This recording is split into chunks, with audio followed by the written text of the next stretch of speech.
Bonjour les amis sportifs. On est avec, on est aujourd'hui là pour une émission très spéciale avec notre directeur technique national qui s'appelle Modou Kouta. Le vrai nom c'est Mamad Oumar Yaya. Donc on sera avec lui aujourd'hui. On en parlera des SAO version champion. Les SAO militaires qu'ils étaient champions déjà. Et on va parler du football, on va parler aussi de sa riche carrière, comment il a eu une très très belle carrière.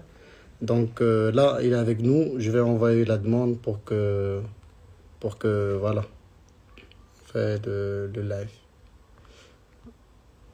Voilà. Juste un instant, je pense que j'ai accepté la demande. Normalement, c'est bon. Bonjour, monsieur Modoukuta. Comment allez-vous? J'espère que vous allez bien. Je vais très bien. Bonjour. Ouais, bonjour.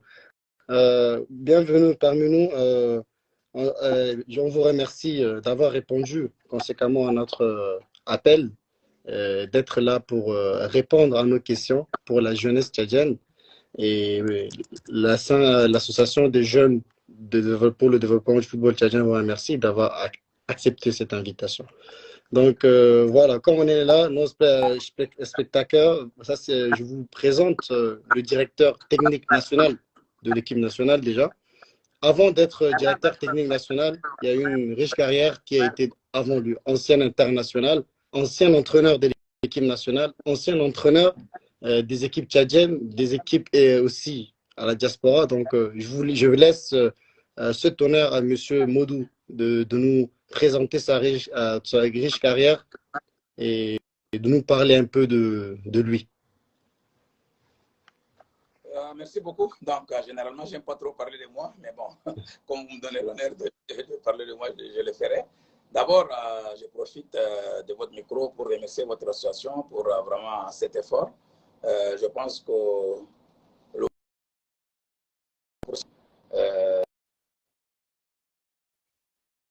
c'est vraiment un plaisir pour moi de partager avec vous et avec les autres téléspectateurs et publics pour vraiment parler du football tchadien. Et mais concernant, donc, je suis Mahamadou Mariaya, alias Modou Kouta. Je suis né le 4 janvier 67 en N'Djamena. J'étais footballeur, comme vous l'avez dit, j'ai commencé dans les années 83. Donc, ça, c'est en première division, déjà bien avant, en 81-2. Donc, des retours des événements, j'ai commencé déjà avec la Renaissance C, mais j'ai signé ma première licence avec l'équipe A en 83. Déjà pendant le gouvernement, j'étais à Maïdougouri, donc j'ai signé une première licence avec El Kenemi B. J'ai fait 6 mois à Maïdougouri, mais donc ma carrière a commencé en 83 avec la Renaissance A. Donc d'ailleurs, c'est la seule équipe où j'ai joué toute ma carrière. Donc, j'ai arrêté en 94 ma carrière. Donc, j'ai été international pendant presque une dizaine d'années, je pense. Ma première sélection était en 85. Donc, depuis, je suis resté en équipe nationale. Donc, j'ai connu pratiquement le parcours que j'ai connu avec vraiment des coéquipiers comme Toukam Julien, Doram Diafé, des Badawi, les Deye, les Malik, Mohamed Abakar, Blagué, etc., etc. Vraiment, je ne peux pas citer tout le monde. Donc, ça a été des souvenirs vraiment inoubliables. Donc, j'ai fini même capitaine de l'équipe nationale pendant presque 3-4 ans. Aussitôt après, tout comme Julien, j'étais devenu capitaine. Et donc, avec Renaissance, j'ai gagné aussi des titres. Mais le plus grand souvenir reste quand même l'année 89, où on a gagné le championnat sans défaite avec le défunt Côte Kager. Donc, avec l'équipe nationale, j'ai été aussi finaliste 2 fois de l'UDAC en 86 à Malabo et en 87 à N'Djamena. Donc, comme joueur, voilà à peu près, donc, brièvement, ma carrière.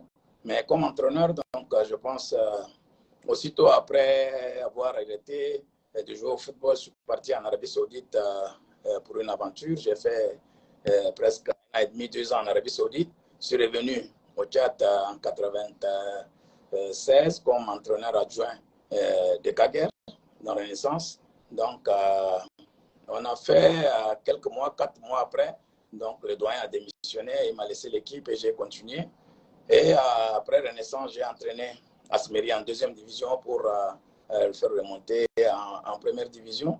Gazelle m'a sollicité pour vraiment entraîner Gazelle.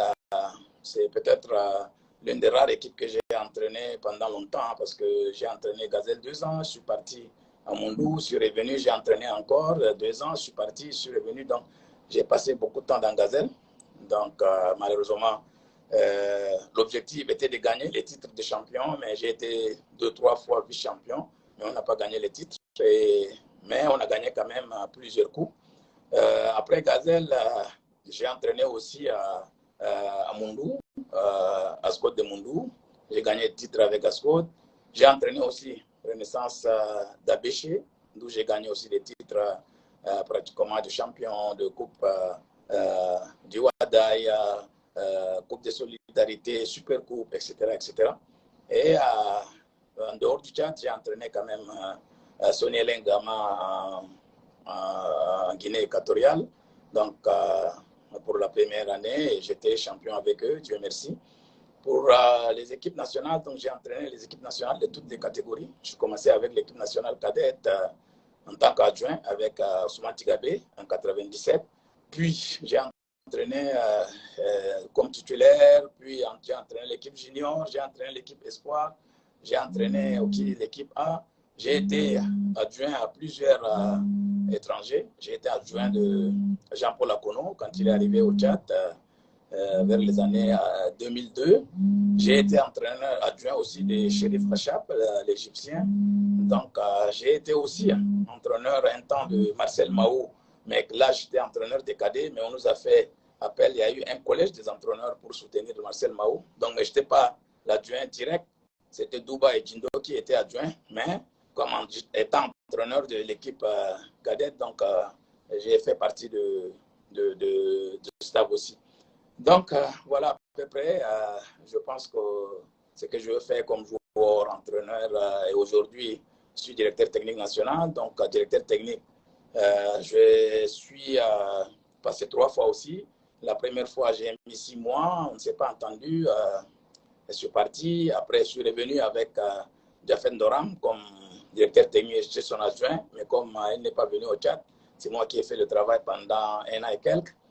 Je suis parti et là, je suis revenu depuis déjà 2 ans et demi, 3 ans. Mais malheureusement, j'ai travaillé 2 ans, mais vous savez, la 3e année, depuis 10 mois, le championnat, le football tchadien est à l'arrêt. Donc, jusqu'à aujourd'hui, je suis directeur technique national à la Fédération tchadienne de football association. Voilà, une très belle, riche carrière. Et vraiment, moi, personnellement, on entendait la carrière de M. Modou Kouta, voilà, une légende tchadienne qui a été toujours là pour le football. Mais bon, moi, on ne savait pas ce que M. Modou a fait en tant que joueur et en tant qu'entraîneur et en tant que directeur technique national. C'est l'occasion aujourd'hui de connaître ça. Donc, voilà, ça nous fait grave plaisir. Donc, monsieur le DTN, ce qu'on voulait en ce moment savoir, c'est par rapport aux SAO version militaire qui ont été champions, je pense, de la zone du Sahel, un truc comme ça. Donc, ce tournoi-là a été passé un peu inaperçu jusqu'à ce qu'on voit que les SAO ont remporté cela. Donc, comment avez-vous préparé le tournoi et comment avez-vous procédé avant d'y aller jouer ce tournoi? Qu'est-ce qui s'est passé généralement dans ce tournoi-là?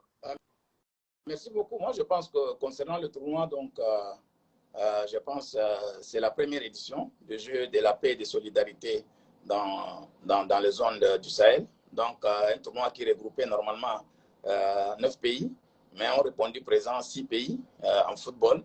Mais les autres pays ont répondu en athlétisme. Il y en a qui ont répondu aussi, je pense, dans d'autres disciplines. Mais les 2 disciplines retenues, c'était l'athlétisme et le football.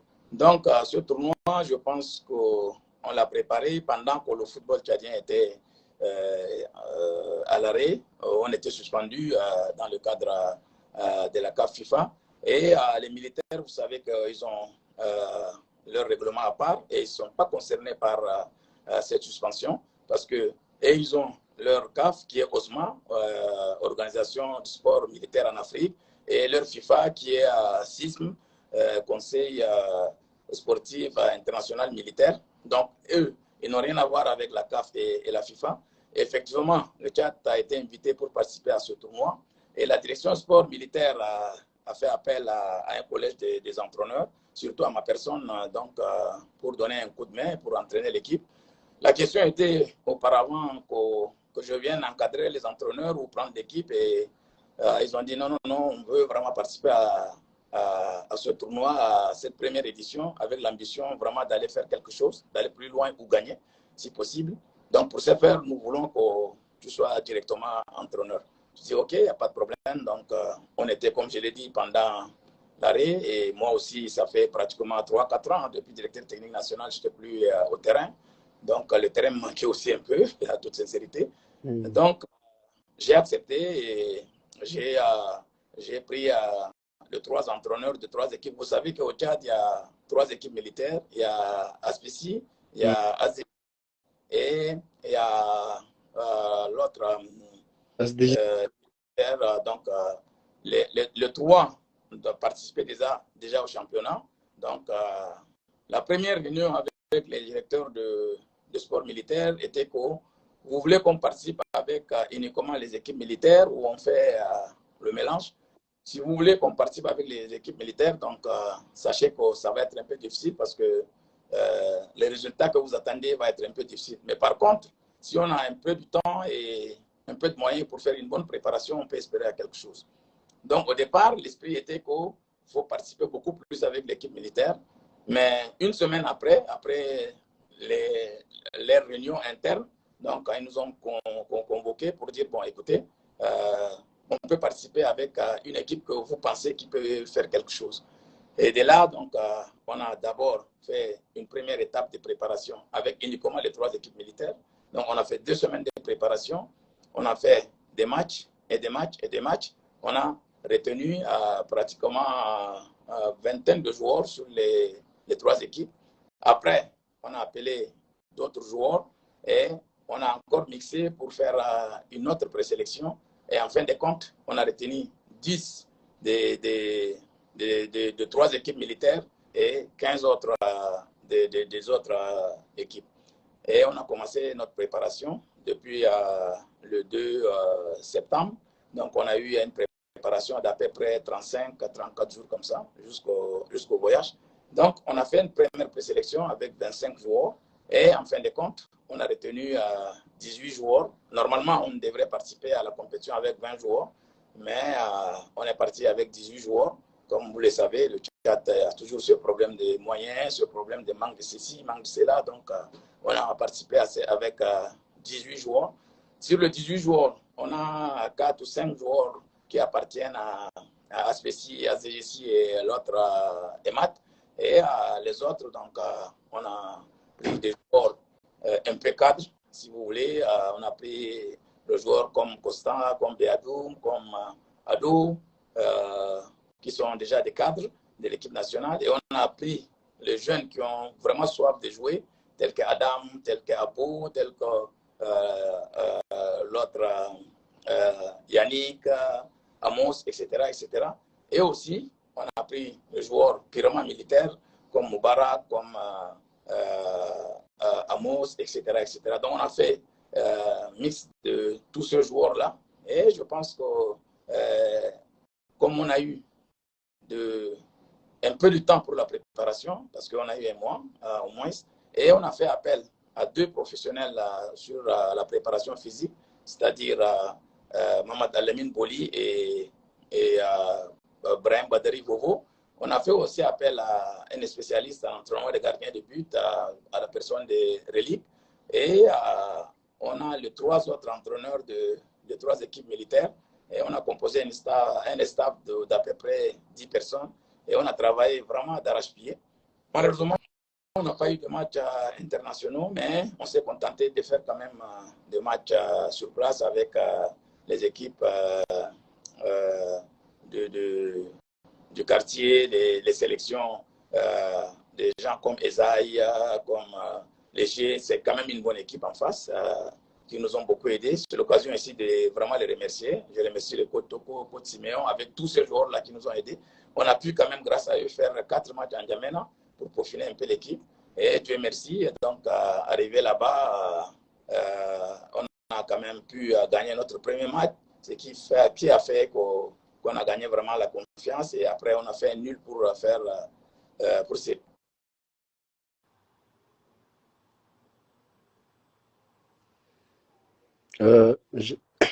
Allô, allô? Allô, oui. Oui, c'est là, c'est bon. OK. Il y a eu 2 poules. Donc, il y a une première poule A où le Tchad, le Mali et le Nigeria étaient dans une poule. Et poule B, Cameroun, Burkina et Guinée.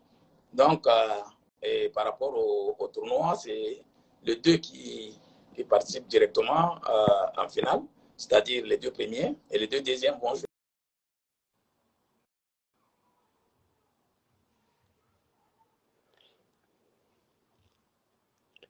Bon, il y a un petit bug.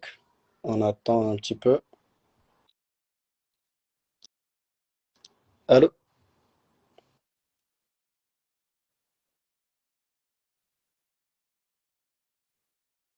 Donc, on a joué la finale contre le Cameroun et Dieu merci, on a gagné largement le Cameroun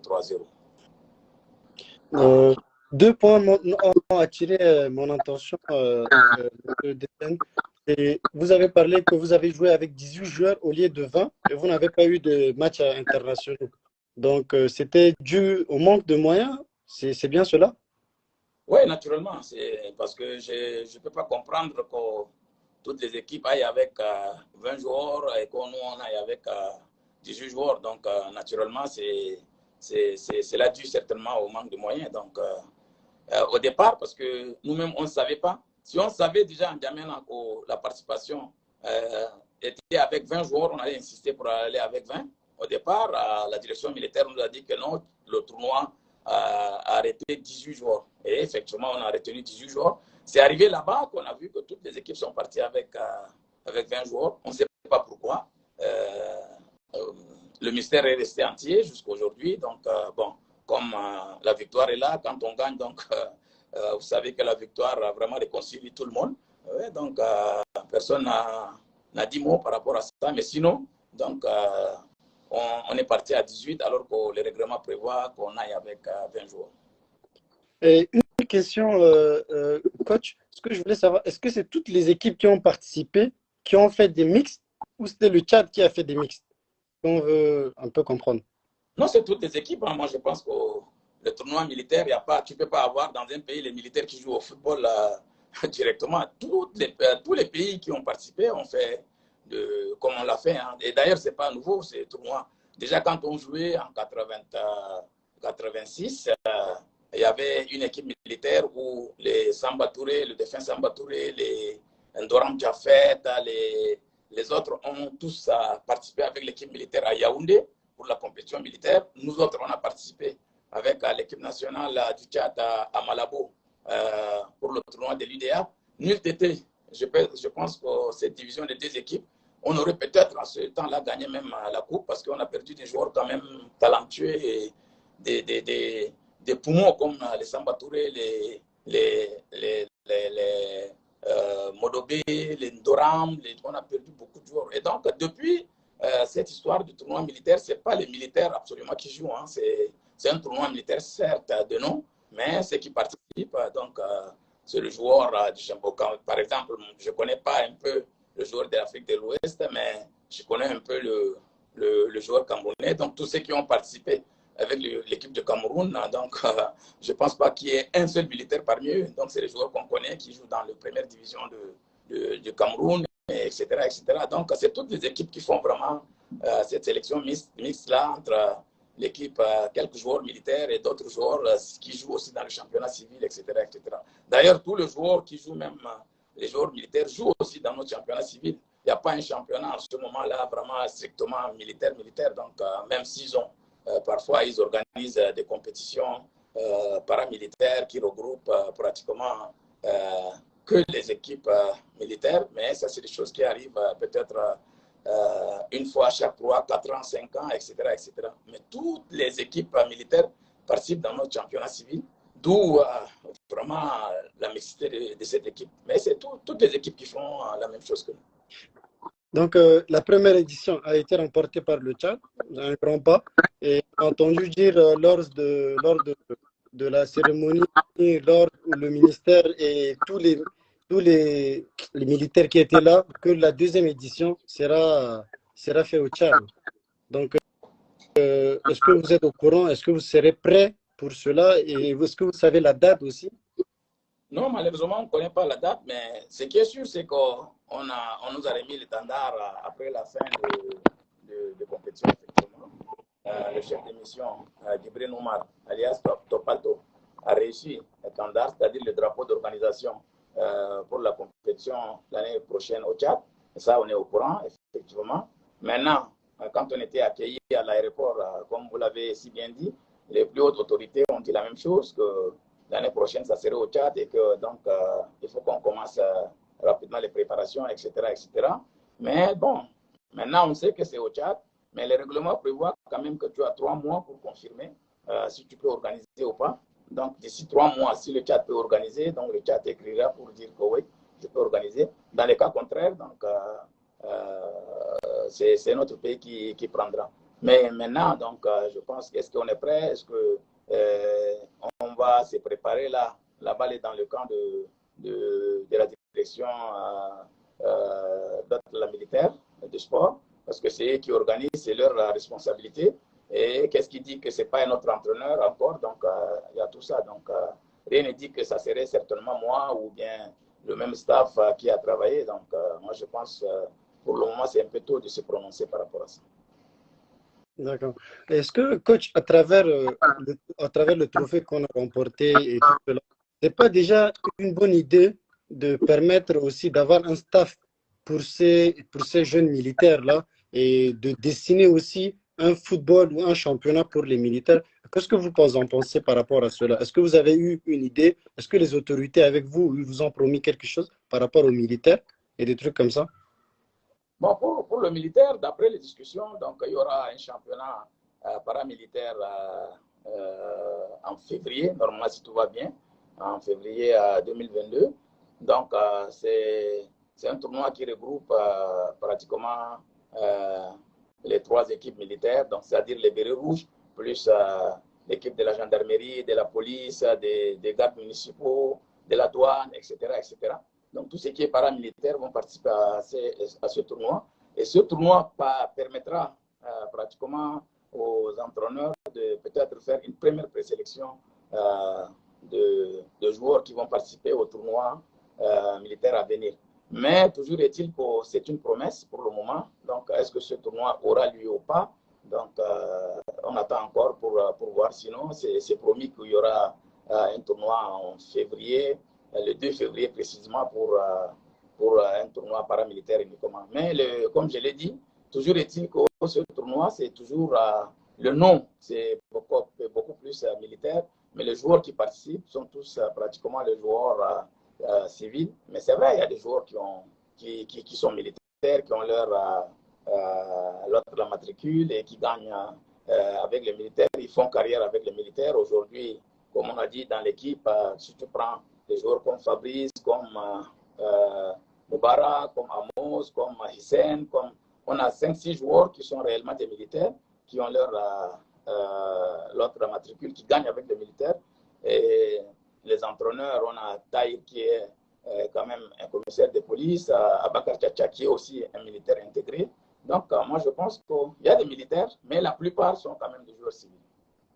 Mais coach, ce que je voulais savoir, est-ce que dans les règlements ou dans le règlement du tournoi, qu'est-ce qui est écrit? Parce que si on dit un tournoi militaire et qu'il y a un mixte, pourquoi pas organiser un tournoi mixte ou alors pourquoi parle-t-on d'un tournoi militaire alors? Est-ce que dans les règlements, Dans le règlement, comme vous l'avez dit, ça c'est des tournois militaires. La preuve est qu'on est parti, même ceux qui devraient être les commissaires du match et tout ça doivent venir avec leur tenue. L'ouverture, on a fait tous les défilés avec des tenues militaires et tout ça. Donc, c'est vrai, comme vous l'avez dit, dans le règlement, c'est bien que c'est un championnat militaire, mais toujours est-il que, comme je l'ai dit aujourd'hui, c'est difficile de trouver dans des pays, peut-être ici en Afrique, peut-être à la rigueur des pays comme l'Égypte, où ils ont quand même une organisation un peu particulière par rapport à leur équipe militaire et tout ça. Mais pour des pays comme le Tchad, le Burkina, le Niger, le Cameroun, etc., c'est difficile d'avoir vraiment uniquement les militaires qui savent jouer au football et qui peuvent jouer au football. Mais toujours est-il qu'ils peuvent bien le faire à un tournoi uniquement avec les militaires s'il existe de footballeurs militaires. D'accord. Ouais. Et est-ce que c'est juste que la dernière fois, est-ce que quand vous étiez là-bas, le tournoi il a été organisé au Mali? Moi, c'est à Abuja, au À Nigeria. Abuja. Donc, est-ce qu'à Abuja, vous avez été bien accueilli? L'installation a été bonne? Tout est bien passé là-bas à Abuja par rapport à tout cela? Oui, je pense que sur le plan accueil, le problème ne se pose pas. Ils sont venus nous accueillir à l'aéroport et on a aussi vraiment notre chargé des militaires, attaché militaire à Abuja, le colonel Abdallah, que tout le monde connaît, c'est un ancien footballeur qui a joué même en Yamena avec Étoile et tout ça, qui est attaché militaire, qu'on remercie au passage parce qu'il a été très utile pour nous. Donc on était très bien accueillis. On a été tous installés dans un grand hôtel et tout le tournoi a été joué dans un seul terrain, c'est-à-dire le terrain militaire. Donc, toute sincérité, ils ont vraiment un terrain à gazon naturel et tout le tournoi a été là-bas. On jouait le matin et soir. Sur le plan accueil, sur le plan pratiquement séjour, il n'y a pas de problème. Le seul bémol, c'est que sur le plan organisationnel, il y a quand même quelques ratés parce que c'est comme c'est sur le tournoi militaire. Le match se joue chaque jour, alors que ce n'est pas normal. Par exemple, nous, on a joué les 13, les 14, les 15, tout comme les autres équipes. Et il n'y a pas, au lieu que dans la poule, on prend les deux premiers pour faire des croisés. Donc, non, c'est les premiers de chaque poule directement qui vont jouer des finales. Et par rapport au match, donc les commissaires de match, parfois, ce ne sont pas les techniciens. Donc, ce n'est pas des gens qui peuvent déceler les erreurs d'arbitrage et tout ça. Donc, c'est un peu ça sur le côté technique. Peut-être il y a des choses à améliorer. Mais sur le plan accueil, sur le plan organisationnel, sur le plan, bon, je pense que ça a été vraiment une très bonne édition. Les Nigériens ont mis le paquet pour vraiment accueillir tout le monde, comme je l'ai dit, dans un grand hôtel. Les bus étaient mis à nos dispositions pour nos transports. Il y a eu vraiment, en termes de sécurité, le coin a été très bien sécurisé. Tout ça. Donc, je pense que ça a été quand même, de ce côté-là, très bien. Vous avez remporté le tournoi. Est-ce que jusqu'à nos jours, est-ce que vous avez été récompensé? Les joueurs est-ce qu'ils eu ce qu'ils méritaient? J'allais dire la récompense de la finale, quoi. Non, je pense qu'on laisse le temps au temps. Donc là, on est parti, on a gagné, certes, on est revenu, on a été très bien accueillis, comme on a dit, à l'aéroport. Mais jusqu'aux preuves de contraire, les joueurs n'ont pas encore été récompensés pour de simples raisons que moi j'ai discuté avec le directeur adjoint la directeur du sport adjoint militaire. Il m'a dit que donc normalement eux ils font leur rapport pour déposer le trophée chez les SEMGA. C'est le SEMGA qui va faire une fiche pour le ministre de la Défense et le ministre de la Défense ensuite à son tour va vraiment présenter le trophée aux plus hautes autorités, c'est-à-dire au président de CMT. Et à ce niveau-là, donc s'il y a des récompenses ou quelque chose, ça va venir. Donc on n'est pas encore pressé, on attend, on fait confiance à tous ces moments-là par rapport à tout ce qui s'est dit. Donc l'essentiel pour nous aujourd'hui, c'est que vraiment ces enfants-là ont fait leur boulot, on a fait notre boulot, on a même si c'est un tournoi militaire, c'est quand même la première édition et qu'on a gagné. C'est déjà pas mal pour un début. Mais les restes, donc, on attendra aussi patiemment les plus hautes autorités à leur tour pour vraiment récompenser les jeunes. Aussi, l'organisateur du tournoi, les Nigérians, eux aussi, normalement, ils ont une récompense à donner, non? Ou ils n'ont rien donné par cela? Non, je pense qu'au Nigeria, c'est que les trophées. Il n'y a que les trophées. Donc, récompense en termes financiers, je ne pense pas. Je ne pense pas. Donc, et ils ont pris en charge entièrement le tournoi. Hein. Donc, c'est eux qui ont pris en charge. Donc, chaque pays a payé son transport. Mais pour le tournoi, que ce soit l'hébergement, que ce soit la restauration, que ce soit le transport local, que ce soit la sécurité, que ce soit, je pense, l'aspect santé, tout ça. Donc, c'est eux qui ont pris en charge entièrement. Mais maintenant, récompense financière, je ne pense pas qu'il y a eu de récompense, sauf les trophées qu'on est venu avec. D'accord, parce que comme ça, voilà, comme ça c'est clair, on aura tout compris de tout ce qui s'est passé, tous les paramètres qui ont eu lieu à Abuja et pendant ce tournoi. On félicite, on profite aussi de cette émission pour féliciter ces joueurs-là. Et vous félicitez vous aussi que depuis des années, vous faites un travail remarquable. Et là, aujourd'hui, les résultats ont donné. Donc, on dit merci à tout le monde, merci à vous aussi. Donc, on ferme ce sujet-là pour entrer dans d'autres sujets qui est, monsieur le coach, monsieur le thème, la FIFA et la CAF, la délégation de la FIFA et la CAF qui sont venus au Tchad. Donc, le ministre qui a remis la délégation au pouvoir, enfin, à la Fédération tchadienne, après plus de 10 à 11 mois. Et donc, qu'est-ce que vous attendez en tant que technicien ou en tant que directeur technique national de la venue de la FIFA ou est-ce qu'enfin on est en fin de sortie de crise ou où cette venue de la FIFA nous permettra de résoudre le problème entre le ministère et la fédération à tout jamais? Vraiment, c'est une très très bonne question. J'aurais souhaité d'être vraiment là pendant l'arrivée de cette double mission, c'est-à-dire CAF FIFA. Malheureusement, j'étais avec l'équipe nationale, je n'ai pas pu assister. Donc, sinon, en tant que directeur technique national, j'aurais souhaité vraiment assister, les écouter, discuter avec eux, franchement. Mais toujours est-il que, comme je l'ai dit, j'étais absent, mais c'est déjà une très bonne chose, le fait que la FIFA et la CAF viennent au Tchad écouter le ministère, écouter vraiment le plus haute autorité, hein, le Premier ministre, écouter les techniciens que nous sommes, écouter les présidents des clubs et surtout les autres acteurs. Donc, c'est une très, très bonne chose. Maintenant,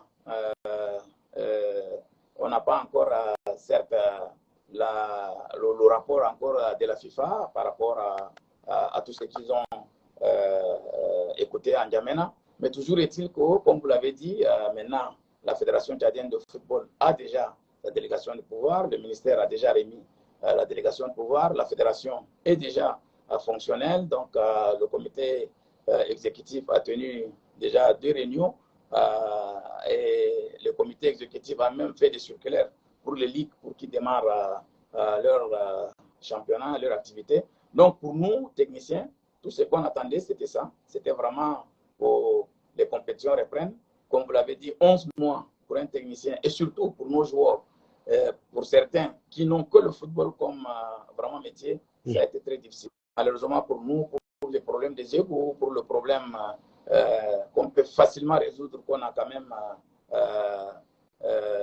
pu perdre assez du temps. Mais comme on l'a dit, il y a quelque chose, le marée est bon. Aujourd'hui, je pense les activités seront reprises d'ici quelques jours. Donc nous, en tant que techniciens, tout ce qu'on attend, c'est qu'on retienne les leçons de tout ce qui s'est passé et qu'on revienne vraiment à des meilleurs sentiments et qu'on fasse un championnat normal parce que c'est l'aîné, c'est la clé même des réussites de notre équipe nationale, avoir un championnat digne de ce nom, avec des joueurs compétitifs, avec beaucoup de matchs, pas cette histoire de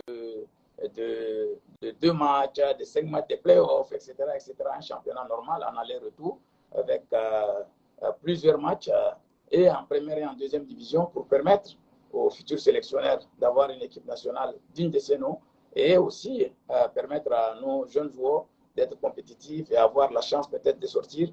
Parce qu'en 9 mois, 11 mois, on a tué aussi beaucoup de rêves. Et donc, moi, je pense que nous, en tant que techniciens, c'est ce qu'on attend. Et comme je l'ai dit, je n'ai pas trop de commentaires sur l'émission, sur la mission qu'a FIFA parce que je n'étais pas là et je n'ai pas vraiment écouté la mission. Donc, c'est un peu dommage quand même. Oui, certes, vous étiez au tournoi des SAO militaires, mais nous, ce qu'on veut savoir pour vous, quelle est la meilleure chose à faire pour relancer notre football, pour que notre football renaisse de ses cendres, enfin et finalement, parce qu'on a tout le temps cet espoir-là depuis des années. Depuis des années, on peut dire. Depuis des années, on dit que est-ce que enfin c'est le moment, enfin, est-ce que c'est le moment opportun pour que le football décolle? Est-ce que le moment, mais maintenant, maintenant, tout ce qu'on vous demande, est-ce que vous, pour vous, c'est quoi la meilleure chose pour que enfin notre football renaisse de ses cendres? Pour moi, la meilleure chose, c'est maintenant de travailler. Parce que comme vous l'avez dit avant, on a toujours travaillé, mais avec beaucoup de méfiance. Parce que, comme on l'a dit, la FIFA n'a jamais écouté les acteurs de football eux-mêmes. La FIFA n'a jamais écouté les présidents des clubs. La FIFA n'a jamais écouté les plus hautes autorités. Les guéguerres étaient toujours entre le ministère et la fédération, entre le ministère et la fédération, et qu'on n'a pas eu le temps de travailler. Donc, pour moi, on attend vraiment le rapport de la FIFA. Une fois le rapport de la FIFA est là, il nous faut nécessairement un cahier de charges entre le ministère et la fédération. Ça, c'est la première des choses à faire. Que la fédération connaisse vraiment ses droits et devoirs et que le ministère connaisse aussi son droit et devoir. Donc, si on a un cahier de charges qui stipule directement le droit et les devoirs de tout un chacun, le problème ne se posera pas. Aujourd'hui, on a des problèmes. Il y a trop de guéguerres. Pourquoi? Parce qu'on ne maîtrise pas. Ni la fédération, ni le ministère ne fait son rôle exactement parce que l'autre piétine sur l'autre, l'autre piétine sur l'autre parce qu'il n'y a pas un cahier de charge clair. Si on a un cahier de charge clair qui stipule directement que la fédération, en tant que fédération, a ce rôle de développement, ce rôle de formation, ce rôle de football de base et des jeunes, etc., etc. Le ministère a quand même la mission de tout ce qui est équipe nationale, etc., etc., dans la participation. Si tout est clair, je pense qu'on saura qui n'a pas fait son travail. Si c'est la fédération, on peut dire directement c'est la fédération. Si c'est le ministère, on dira que c'est le ministère. Donc, il nous faut un cahier de charges. Il nous faut aussi si vous voulez, un statut de joueurs et des entraîneurs de l'équipe nationale. C'est très important. On est l'un des rares pays, peut-être le seul pays au monde qui n'a pas vraiment un cahier de charges et des statuts de joueurs et des entraîneurs de l'équipe nationale. Donc, il nous faut nécessairement ça. Une fois on a notre cahier de charges, on a les statuts et tout ça, il nous faut un championnat digne de ce nom, comme on l'a dit. Donc, si on a un championnat normal avec des journées normaux, eh bien, on peut avoir des joueurs compétitifs. Et si on a des joueurs compétitifs, on peut espérer demain à quelque chose. Donc, moi, je pense, à mon avis, s'il y a un cahier de charge clair qui stipule les droits et les devoirs de tout un chacun, s'il y a des statuts de tout un chacun, donc le problème est à 80-90% résolu. Maintenant, au niveau de la fédération, donc, une fois le cahier de charge est stipulé, la fédération doit donner le moyen conséquent à la direction technique nationale parce que là, aujourd'hui, beaucoup de gens confondent un peu le rôle de la direction technique nationale et le directeur technique par rapport à son rôle même en tant que directeur technique national. Parce que chaque fois qu'une équipe nationale senior, même si c'est junior père, c'est le directeur technique national qui est attaqué. Oui, le directeur technique, il fait rien, etc., etc. Or, ça, c'est pas le rôle du directeur technique national, c'est le rôle des sélectionneurs. On prend des sélectionneurs avec un contrat vraiment d'objectivité. C'est-à-dire, Oumar, si on veut te prendre comme entraîneur national du Tchad, tu es sélectionneur, eh bien, tu as un contrat d'objectif. Ça veut dire, nous, on veut se qualifier pour la phase finale de la CAN. Et toi, en tant qu'entraîneur, en tant que sélectionneur, tu vas dire, OK, tu vas faire un état de lieu de l'équipe nationale même du Tchad. Quels sont les moyens? Quels sont les joueurs? Quel est mon staff? Donc, tu vas construire tout ça et tu vas dire, OK, avec ça, je peux arriver. Si tu arrives tant mieux. Si tu n'arrives pas, c'est ta responsabilité. Maintenant, la direction technique nationale doit s'occuper de tout ce qui est formation, c'est-à-dire des entraîneurs, d'arbitrage, d'administration, etc., dans tout le sens. Organisation de football de jeunes, circuit des compétitions normales de football de jeunes, le football féminin. Je pense avoir vraiment de staff fourni avec des préparateurs physiques, avec des spécialistes des gardiens de but, avec des kinés, des nutritionnistes, etc., des gens qui sont capables vraiment d'amener l'équipe au plus haut niveau et compter aussi sur tout ce qu'on a comme pratiquement aujourd'hui compétences. Par exemple, si on prend aujourd'hui un staff avec ce qu'on a comme technicien, tu prends un Namdi, tu prends un Kevin, tu prends dans le football de jeunes des gens comme Amazito, peut-être les Abbaseid, qui encore, je ne sais pas, en France, qui ont fait des formations de jeunes, et qu'on met pratiquement l'accent sur l'académie.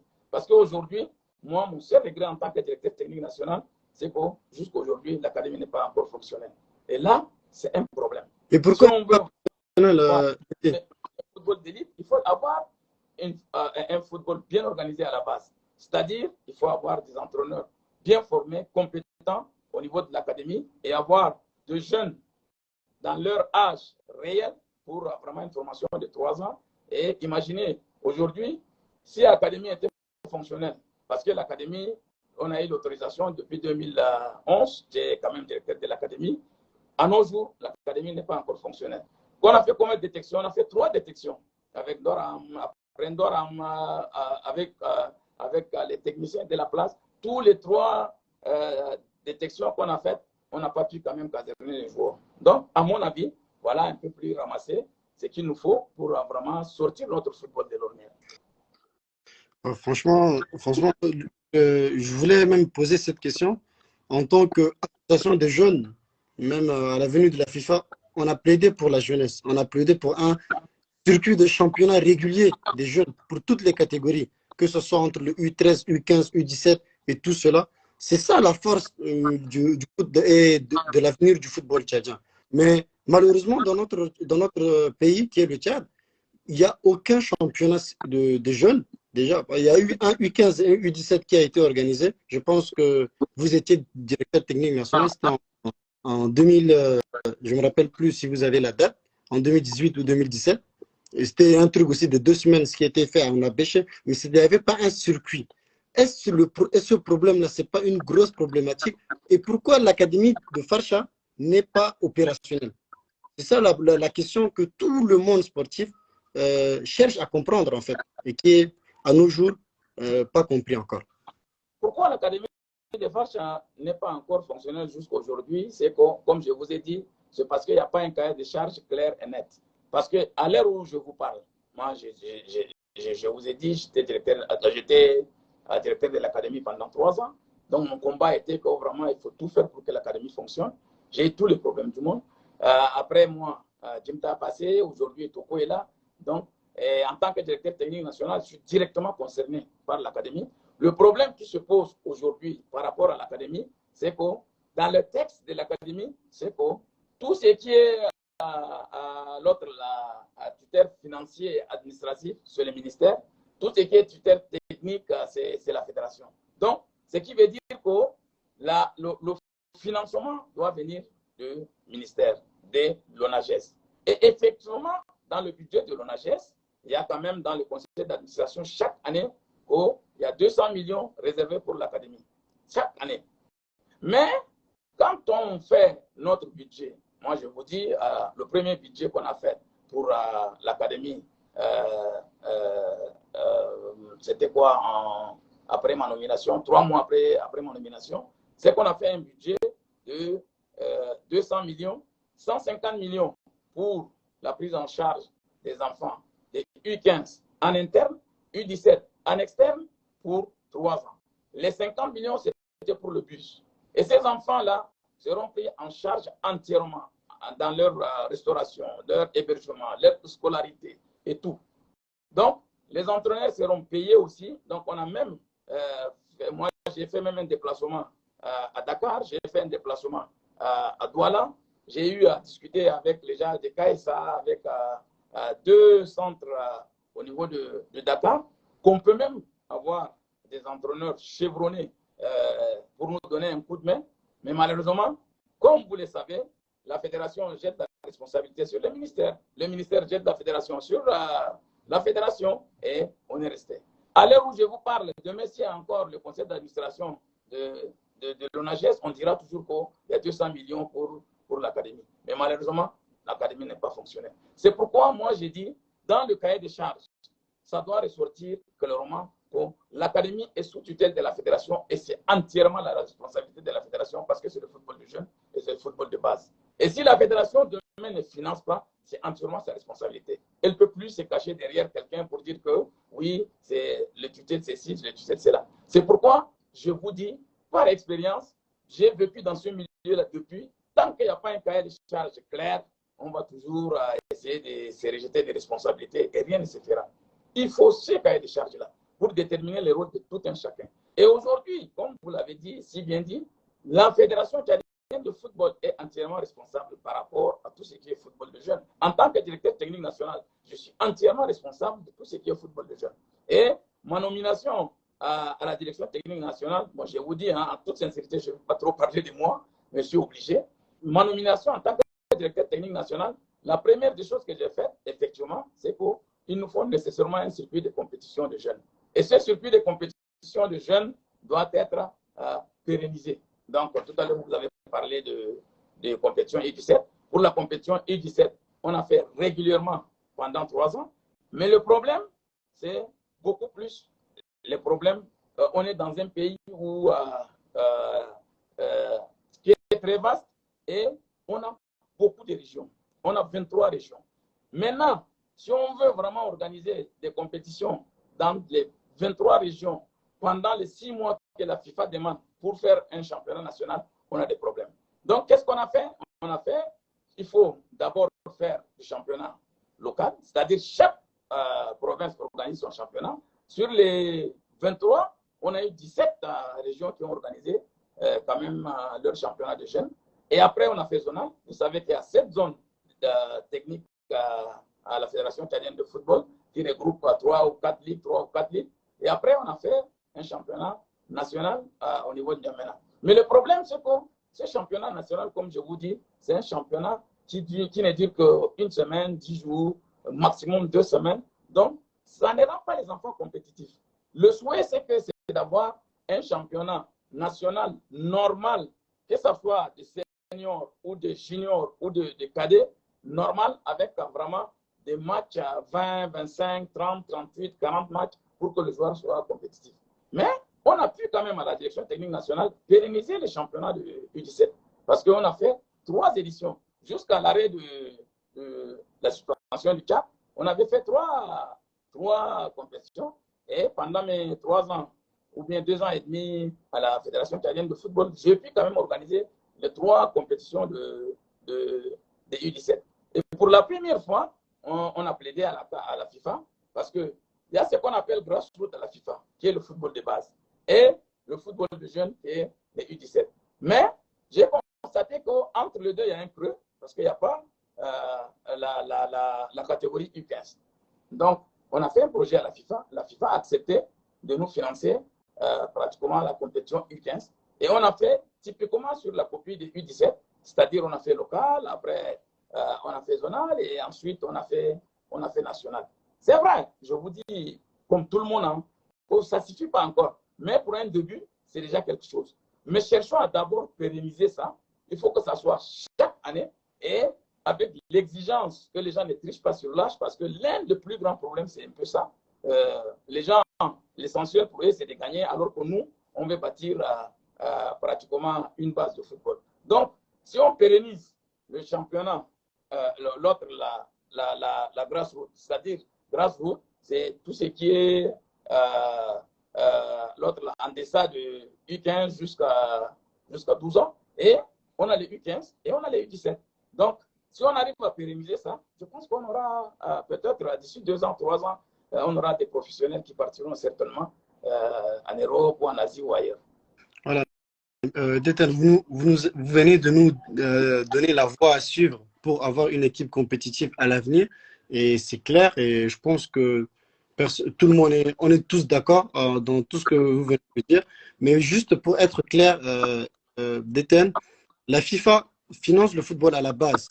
Pourquoi, pourquoi le problème, quand vous êtes directeur technique, vous pouvez mieux nous expliquer pourquoi la fédération, elle donne ça pour le financier au ministère alors que la FIFA finance tout cela. Elle finance tout dans le programme Forward oui, Forward, je pense. Oui, c'est le programme Forward, oui. C'est le programme Forward, effectivement. Ouais. Ouais. Non, mais elle a fait moi, je viens de vous dire, hein, moi, je ne suis pas en train de dédouaner la fédération ou les ministères. Je vous dis la réalité, c'est qu'on est en train de vivre en ce moment et que je trouve, comme vous, qui n'est pas normal. C'est pourquoi je vous parle toujours de ce cahier des charges. Parce qu'en tant que ministère, si aujourd'hui je suis ministre, je suis un technicien des ministères, je dois savoir que tout ce qui est développement de football, ce n'est pas notre rôle, c'est le rôle de la fédération. Eh bien, on dira clairement à la fédération, écoutez, nous, on ne donnera plus un seul rond au niveau du football de base parce que vous avez des financements. Nous, on va financer l'équipe nationale. Tout ce qui est équipe nationale, on va les financer. On va vous donner des subventions en tant que fédération parce que ça se fait aussi dans d'autres pays. Mais maintenant, tout ce qui est football de base et football de jeunes, c'est de votre responsabilité. Si les choses sont claires, le problème ne va pas se poser. Mais le problème, c'est que pourquoi, comme vous le dites, pourquoi le ministère accepte dans le texte que l'autre, tout ce qui est tutelle administrative et financière, c'est le ministère. Si c'est accepté dans le texte, c'est le rôle du ministère. Donc, c'est pourquoi je vous dis que c'est un peu confus. Et la solution doit être nécessairement un cahier de charges. Et que le ministère dit clairement à la fédération, écoutez, à partir de maintenant, tout ce qui est équipe nationale, si on ne finance pas, c'est notre responsabilité. Mais tout ce qui est football de jeunes, si ça ne marche pas demain, il n'y a pas un circuit de compétition normal, il n'y a pas de football de jeunes, il n'y a pas ceci, il n'y a pas cela, c'est de votre responsabilité. Donc, vous êtes informés, nous sommes informés, tout le public est informé. Et à ce niveau-là, le problème ne doit pas se poser. On n'a pas besoin de cafouiller, de rentrer, de ceci, de cela. Le problème est clair. Mais quand les choses ne sont pas claires, eh bien, chacun se cachera derrière quelque chose pour dire que oui, ce n'est pas de ma responsabilité, parce que ceci, il va philosopher à sa manière, etc. etc. C'est pourquoi, vous allez voir, si demain, on signe un cahier de charges, vous, en tant qu'association, vous avez une copie de ce cahier de charges, et vous savez le rôle et l'autre du ministère, le rôle et le devoir de la fédération, vous pouvez aujourd'hui attaquer ou le ministère ou la fédération. Vous dites non, écoutez, mais ministère, c'est vous qui n'avez pas fait. Non, fédération, c'est vous qui n'avez pas fait. Mais aujourd'hui, il y a un cafouillage total. L'un se cache derrière l'autre, etc., etc. Et nous, ce n'est pas qu'on n'a pas vraiment crié dans toutes nos interventions, dans nos interviews, dans les réunions avec les comités directeurs, dans les réunions avec les ministres. On n'a jamais cessé de dire ça. On a même fait un cahier de charge à vraiment proposer au ministère. C'était le temps du ministre sortant, Mohamed Nassou. Donc, il ne restait qu'à toiletter juridiquement pour mettre ça. Mais malheureusement, depuis, on est resté sans suite. Donc, c'est pour vous dire, moi, je suis entièrement d'accord avec vous que chacun a un rôle. Mais pour que chacun vraiment soit critiqué ou interpellé par rapport à son rôle, il faut que le rôle soit clair. Oui, ok, Déten, ça, vous, la meilleure option pour vous, c'est mettre en place un cahier de charges. Et vous venez d'expliquer le pourquoi. Et franchement, tout ce que vous venez de dire est à saluer. Mais s'il y a d'autres options qui venaient à se mettre ou dans les rapports de la FIFA, est-ce que ça va nous reculer ou est-ce que ça va recommencer le football à zéro? Par exemple, s'il y a un comité de normalisation, ça c'est juste un exemple. S'il y a un comité de normalisation, le cahier de charge aussi est une option. Le comité de normalisation est une autre option aussi. Est-ce que l'option de comité de normalisation va nous faire revenir en arrière ou qu'est-ce qui est pour vous, c'est quoi cette option? Est-ce qu'elle est bonne ou mauvaise ou est-ce que si vous pouvez commenter sur ça? Non, moi, je n'ai aucune expérience sur un comité de normalisation parce que le Tchad n'a jamais connu ça. Et je pense que ce soit normalisation ou la fédération, toujours est-il que ça serait le même rôle. C'est pas, normalisation ne vient pas inventer le football. Moi, à mon avis, Le problème, ce n'est pas normalisation ou pas normalisation, etc., etc. Le problème, c'est de définir le rôle de tout un chacun. Que ce soit la fédération, que ce soit, je pense, la normalisation, que ce soit, moi, je ne sais pas encore, vous appelez notre commission. Le problème, là, c'est qu'on définit le rôle de tout un chacun clairement. Si aujourd'hui, le rôle de la fédération est défini clairement, donc on ne va pas en arriver là. Aujourd'hui, on va dire à la fédération, écoutez, c'est de votre faute parce que l'académie n'est pas fonctionnelle. Parce que vous avez des financements pour ça et pourquoi vous n'avez pas fait. Et ils vont nous expliquer pourquoi. Le problème est très clair. Mais s'il n'y a pas un truc normal, même si demain vous amenez le de normalisation, ça va être la même chose. S'il n'y a pas de trucs bien définis, ça va être... Mais normalisation, là, on n'amène pas de anges pour diriger normalisation. On va toujours prendre les Tchadiens qui sont là. On n'invente pas les gens. C'est toujours la même chose. Moi, je pense que même avec ces gens-là, même avec les dirigeants actuels ou, je ne sais pas, les jeunes que vous êtes, les choses les plus importantes pour nous, c'est d'avoir un cahier de charge clair et net. Le rôle de tout un chacun est défini. S'il ne fait pas, on doit être vraiment courageux de dire que, mais écoute, Oumar, ça c'est ta responsabilité. Si aujourd'hui, moi, en tant que directeur technique national, le football de jeunes bat de l'aile, c'est ma responsabilité. C'est ma responsabilité. Est-ce que je peux nier pour dire que non, non, non. Mais si l'équipe nationale ne gagne pas, ce n'est pas ma responsabilité, parce qu'il y a un sélectionneur. Ça, c'est son rôle à lui. Donc, moi, je pense que pour le moment, toutes ces choses-là ne sont pas encore définies. Les choses sont restées. Il faut que les choses soient claires, très claires pour tout le monde. Moi, je pense qu'il y a une opportunité, on n'a pas encore parlé de ça, qui est quand même le PSD. Le PSD, avant qu'on soit suspendu, on a fait une fiche au président de la Fédération tchadienne de football pour vraiment adhérer à un programme qu'on appelle PSD, programme de soutien technique à la FIFA. Ce programme-là, donc, se base beaucoup plus sur le développement du football de base. C'est-à-dire, on te met avec une fédération et la fédération permet la formation des entraîneurs, la formation des arbitres, la formation des administrateurs. Cette fédération te donnera tout ce qui est matériel et équipement. Cette fédération désignera des techniciens qui vont aller travailler au Tchad et qui seront pris en charge entièrement par la FIFA et que le Tchad ne prendra en charge que leur séjour, c'est-à-dire leur, comment vous voulez, leur transport local et leur hébergement. Donc, on avait fait une fiche, on a eu le OK du président de la Fédération tchadienne de football, la FIFA nous a donné le OK et nous, on est mis avec la Fédération française de football. Donc, on devrait avoir vraiment cette possibilité-là. Donc, la Fédération française de football nous accompagnera pratiquement avec tout ce que je venais de dire. Et à ce niveau-là, moi, je pense, à mon humble avis, je l'ai souhaité, je vous dis à toute sincérité, qu'on profite de vraiment cette possibilité-là d'avoir un directeur technique national français chevronné qui, pourquoi pas un Claude Leroy, qui est aujourd'hui, qui ne fait rien comme directeur technique national avec une mission de 4 ans pour développer le football à la base. Pourquoi? Parce que si c'est Modou, aujourd'hui, je demande les moyens, je n'aurai pas un dixième. Mais si c'est Claude Leroy, ou bien un Français, je ne sais pas, un Égyptien, s'il demande vraiment les moyens, il aura ça à 100%. Donc, à mon avis, c'est une occasion pour nous de demander à la Fédération française de football de nous désigner un directeur technique national. Nous autres, on aura d'autres rôles. Nous sommes des techniciens, on va toujours aider notre football d'une manière ou d'une autre. On va nous envoyer un entraîneur, l'autre pour l'académie, pourquoi Pandoram, qui a aussi une nationalité française avec la Fédération française de football qui sera prise en charge parce que le problème, c'est que si tu amènes Doram aujourd'hui et que c'est la fédération qui les paye, c'est le Tchad qui les paye, donc on verra toujours que c'est un Tchadien. Donc si on paye 6, à l'autre 7 millions, à l'autre, en Doram, on dira que non, on lui donnera 500 000. Ça, vous le savez tous, ça connaît nos dirigeants. Donc pour ce faire, il faut qu'on profite vraiment, qu'on signe rapidement ce partenariat avec la FIFA et la Fédération française de football, qu'on ait un technicien à l'académie et on va le mettre avec nos jeunes. On a des jeunes entraîneurs aujourd'hui qui sont vraiment compétents qui peuvent aider.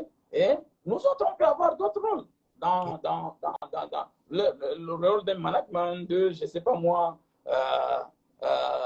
il y a plusieurs rôles pour aider notre football. Et à ce niveau-là, d'ici 4 ans, je pense qu'on peut vraiment profiter parce que c'est un partenariat qui t'amène beaucoup de choses. Ces gens-là sont payés entièrement par la FIFA. Qu'est-ce que tu veux de plus?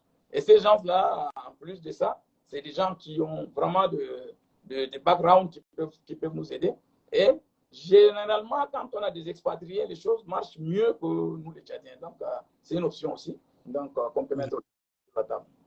Bon, il y avait juste une question dans les commentaires. Moi, personnellement, nos questions, c'est bon. Mais il y a Pilas qui a posé une question dont j'aimerais lui dire que vous avez déjà répondu.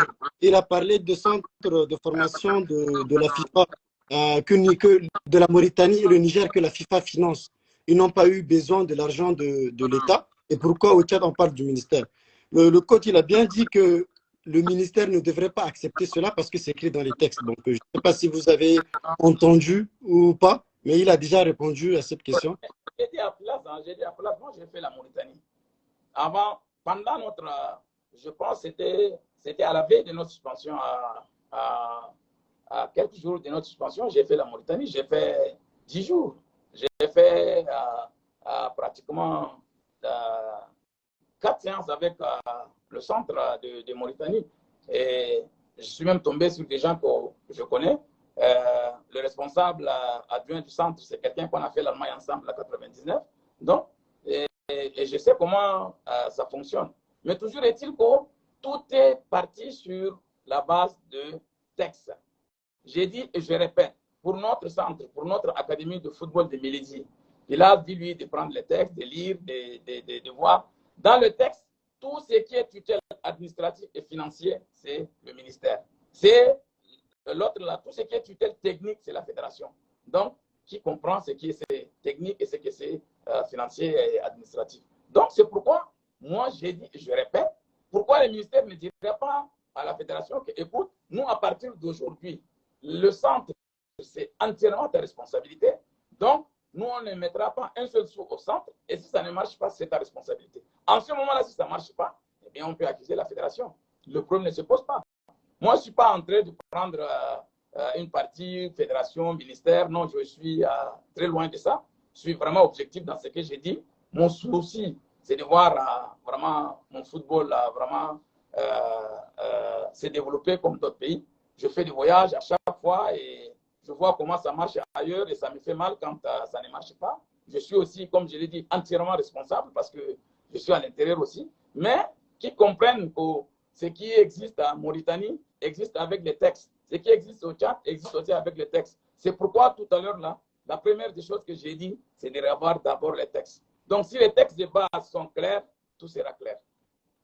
Oui, mais coach, vu que la FIFA envoie de l'argent pour le football à la base, et aussi, ça, le centre est inclus dans ça. Avec cet argent-là, qu'est-ce que la fédération fait avec? Depuis 2011, pour la construction de l'académie, ce qui n'a pas été achevé, et pour l'organisation, pour la gestion aussi de l'académie. Il y a aussi un rubrique développement qui est là dans le programme Forward, où on peut même regarder dans le site de la FIFA. C'est ce que nous, on n'arrive pas à comprendre, en fait. C'est ça la question même. Avec l'argent qu'eux, ils trouvent là, pour le centre, pourquoi ils ne font pas évoluer, même si c'est du ressort du ministère qui est écrit dans les textes, alors que le ministère ne devrait pas accepter, comme vous l'avez dit, vu qu'eux, ils reçoivent l'argent de la FIFA, qu'ils font avec ce qu'ils reçoivent, pourquoi ils ne le font pas, en fait. C'est ça le problème.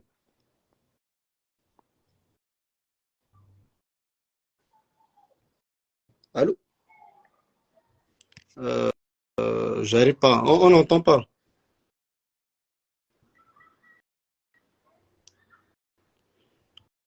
On n'entend pas. Il y a un problème de son. Je répète, en fait, ma question, c'est de savoir, avec l'argent de la FIFA. Allô, vous m'entendez? Non, je ne vous entends pas. Voilà. Il y a un problème. Il y a un problème. Il y a un problème. Il y a un problème de son. Est-ce que vous m'entendez? Là, c'est bon. Là, c'est bon. D'accord. Oui. Vous n'avez pas. je pense que je reviens encore sur votre question. On dit à peu près la même chose. Hein. On dit la même chose, peut-être différemment. Je n'ai pas dit que l'autre, la Fédération tchadienne de football a bien fait parce que l'académie n'est pas. Je vous dis, si aujourd'hui, le seul regret que j'ai en tant que directeur technique national, c'est que l'académie n'est pas fonctionnelle. Vraiment, c'est mon plus grand regret. Parce que j'étais d'abord directeur de cette académie, du SLC, ce que j'ai fait comme combat. Donc, le problème que j'ai eu, que ce soit avec la fédération, que ce soit avec le ministère, par rapport à cette académie, une fois directeur technique national, c'était toujours mon cheval de bataille. C'était l'académie, parce que j'ai toujours dit, tant qu'on ne répare pas à la base, on ne répare pas notre football. Donc, je ne peux pas dire ça en dehors et une fois dedans, changer de langage. Ça ne me connaît pas. Mais je vous dis et je vous répète, tout est problème de texte. Tout est problème de texte. Si demain, dans notre réconciliation actuelle ou dans notre vision actuelle de la chose, qu'on remette pratiquement, qu'on revoie les textes de base de la fédération, du ministère, etc., et qu'on donne à chacun son rôle, on définit le rôle de tout un chacun, le problème ne va même pas se poser. En ce moment, on ne posera pas cette question-là. Pourquoi la fédération n'utilise pas? Je suis très mal placé pour répondre ça. Peut-être que vous aurez eu l'occasion à poser cette question-là au président de la fédération, peut-être au secrétaire général et tout ça. Donc, ça, je ne maîtrise pas. Mais ce que je maîtrise, c'est que je vous dis, les textes actuels portent confusion. Tant que les textes ne sont pas clairs, donc chacun peut se cacher derrière les textes pour dire autre chose. Mais si demain les textes sont clairs, on n'aura aucun problème. Je pense que, je ne sais pas si vous m'avez compris dans ce sens-là. Donc, si on a bien compris. Ne dis pas que l'académie ne marche pas et que c'est bien. Non, c'est plutôt le contraire.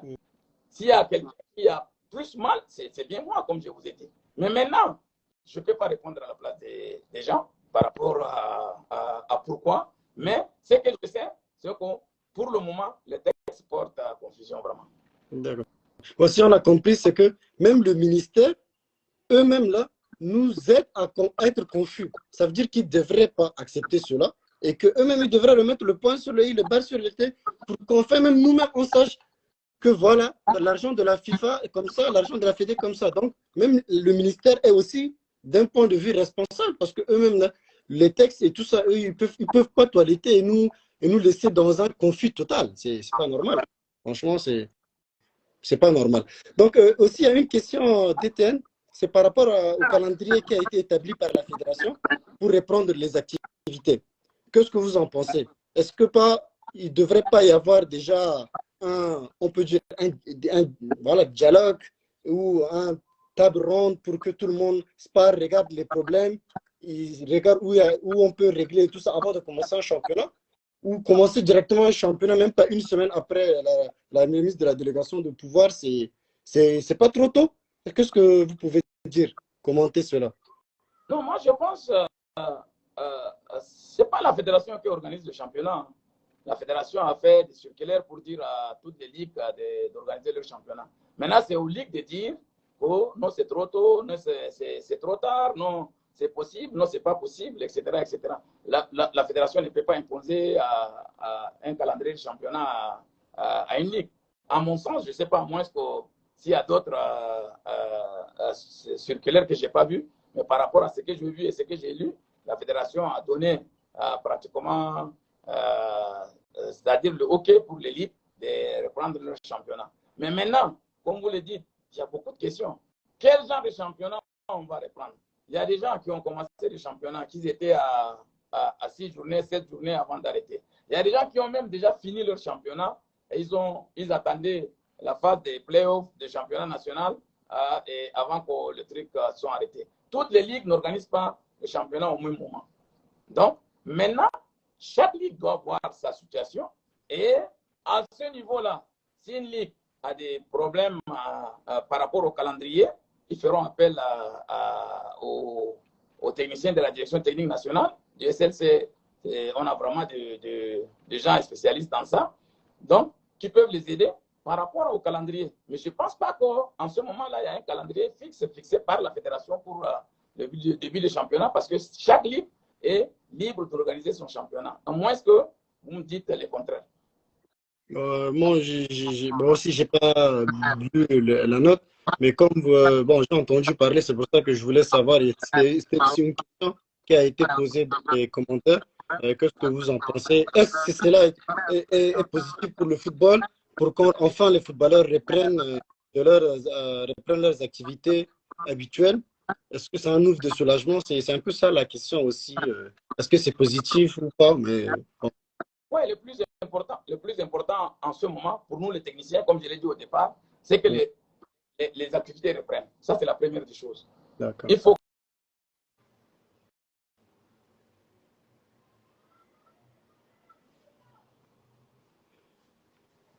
épuiser.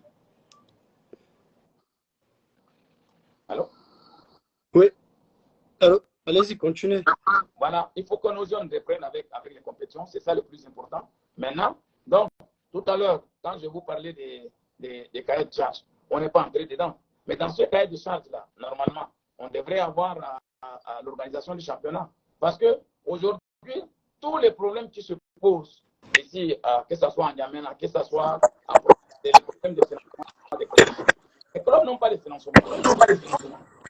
D'aucuns disent non, à la fin de la FIFA pour qu'on organise notre championnat. Donc la fédération doit mettre à notre disposition. D'autres disent non, quand on crée un club, notre responsabilité, c'est à celui qui a créé des clubs d'aller chercher ce financement pour organiser ces clubs. Ça, c'est des choses qu'il faut ressortir clairement dans le cahier de charges. Dans le cahier de charges, quand on dit un club, quels sont les critères pour créer un club? Aujourd'hui, Omar, tu peux, par notre petite expérience, mais si tu descends en Djamena, tu viens avec 5 millions ici en Djamena, tu peux créer un club et l'affilier en deuxième division. Et peut-être 2 semaines après, ton argent est épuisé et tu vas dire que oui, mais la Ligue ne me donne pas, pourquoi la fédération ne me donne pas, où est le ministère, où est cela? Pourquoi? Parce qu'il n'y a pas de critères pour créer un club. Qui est censé jouer en première division? Ça doit être des critères nets et clairs. Pour être un club de première division, voilà les critères. 1 temps, 2 temps, 3 temps, etc. Si c'est clair, eh bien, si demain tu crées ton club, ça veut dire que tu connais les critères et tu as créé ton club. La fédération fait à peu près, donc, ses limites par rapport au club. Mais aujourd'hui, comme je dis, c'est vraiment qui fait que tout le monde accuse tout le monde. Et personne ne peut dire vraiment la vérité à l'autre et on est en train de tourner en rond. Donc, s'il y a un cahier de charge demain, parce que je n'ai pas voulu être très long, c'est que tout ça là est brillant. C'est-à-dire la création d'un club, la création d'une ligue. Qui doit entraîner en première division? Qui doit entraîner en deuxième division? Aujourd'hui, il y a des textes au niveau de la direction technique nationale que pour entraîner en première division, il faut avoir le minimum de licence d'État. Mais il y a des gens qui ne respectent pas. Moi, je n'ai pas les moyens aujourd'hui d'aller voir à Faya ou à Bilbao ou je ne sais pas, pour les clubs de première division là, ont des entraîneurs de licence. Et est-ce que nous, on a formé ces entraîneurs licenciés là pour qu'on mette à la disposition de ces gens-là? Donc, tu vois, ça, c'est notre responsabilité. Si demain, toi, en tant que club, on dit, ton équipe n'entraînera pas en première division, ton entraîneur, s'il n'a pas la licence B, n'entraînera pas en première division. Tu es en droit de nous dire, mais écoutez, est-ce que vous avez formé suffisamment des entraîneurs de licence B pour que j'utilise? En ce moment-là, nous, en tant que fédération, en tant que direction technique nationale, on répondra. Oui, voilà la liste des gens qu'on a formés. Ou bien non, c'est de notre responsabilité. En ce moment-là, ça nous permettra aussi de revenir derrière le travail. Ce n'est pas une honte. C'est comme ça que les autres pays travaillent. Nous, on passe trop de temps à faire des guerres inutiles au lieu de penser football. C'est pas notre problème. Mais tant qu'on n'est pas régi par des textes et les textes ne sont pas respectés, et vous allez perdre encore. Nous, on est déjà vieux, je ne sais pas, il nous reste peut-être quelques années pour peut-être aller à la retraite. Mais vous allez venir, vous allez avoir notre âge et vous allez toujours trouver votre football, notre football. Parce que tant qu'il n'y a pas de textes clairs, il n'y aura pas de choses claires. C'est un peu ça. Déteigne ma question. Est-ce que je voulais savoir qui doit fixer ces critères et qui doit fixer toutes ces règles? Chacun a sa part de responsabilité. La fédération, le ministère, etc. etc. Aujourd'hui, par exemple, je dis au niveau des entraîneurs, nous en tant que fédération, on dit bon, tant qu'il n'y a pas, tu n'as pas la licence C, tu n'entraînes pas la petite catégorie. Tant que tu n'as pas la licence B, tu n'entraînes pas la petite.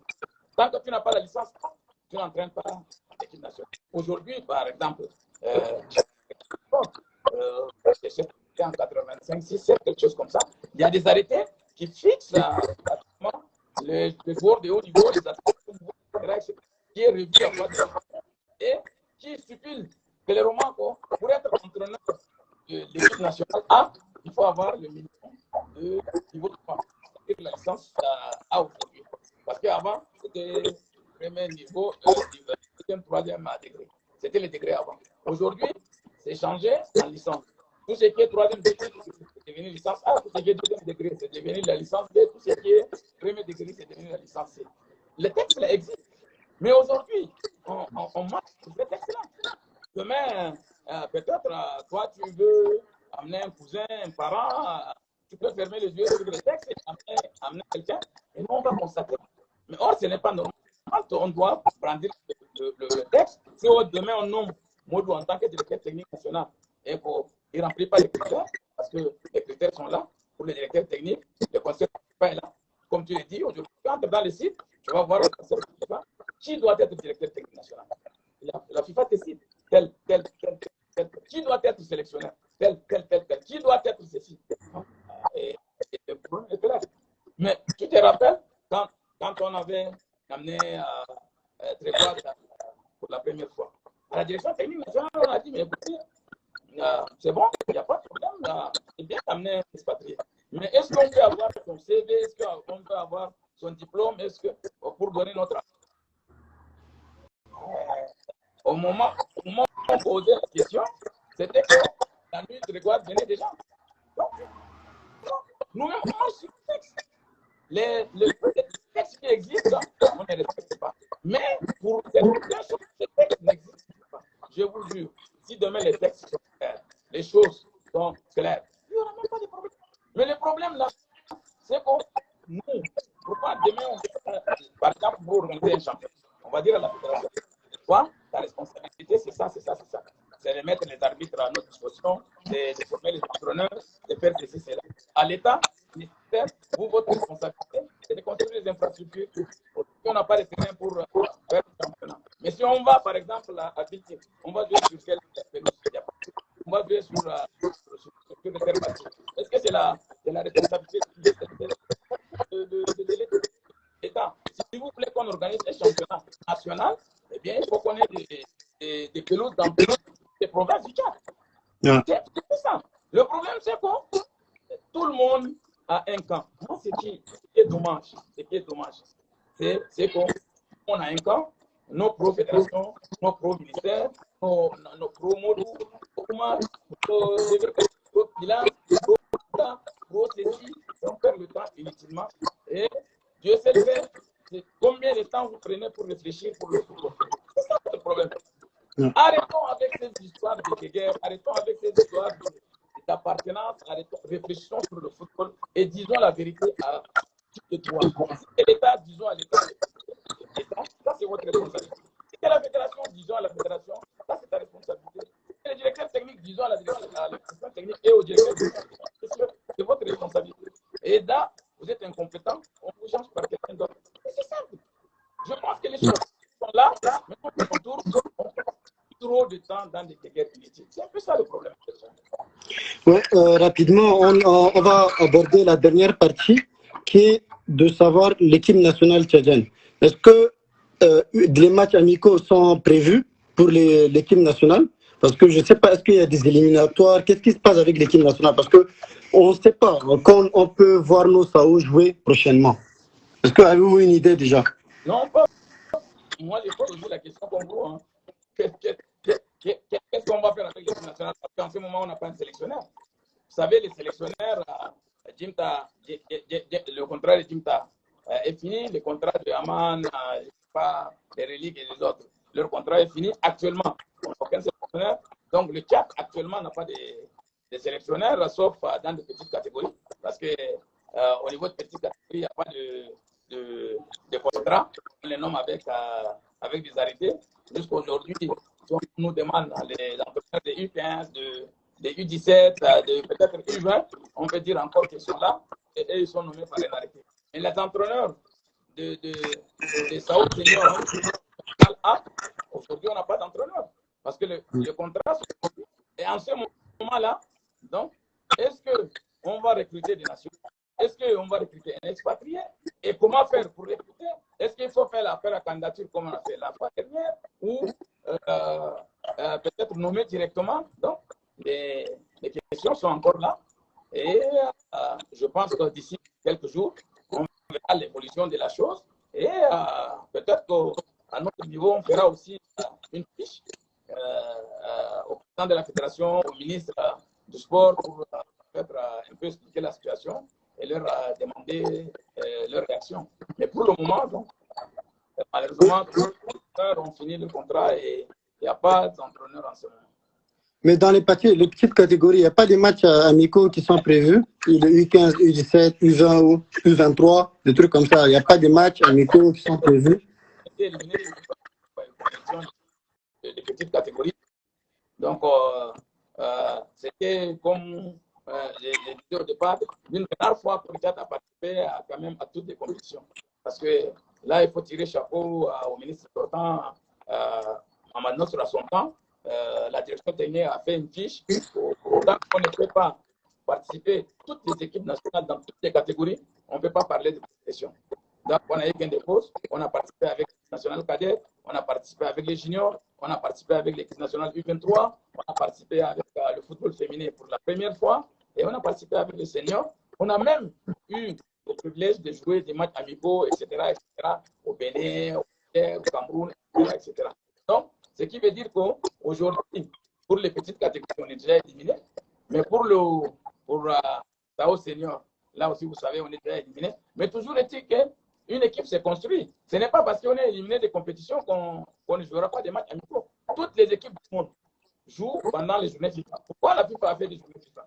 La FIFA a fait des journées FIFA pour permettre aux équipes nationales. Ceux qui sont dans les compétitions jouent les compétitions. Tous ceux qui ne sont pas dans les compétitions jouent des matchs amicaux.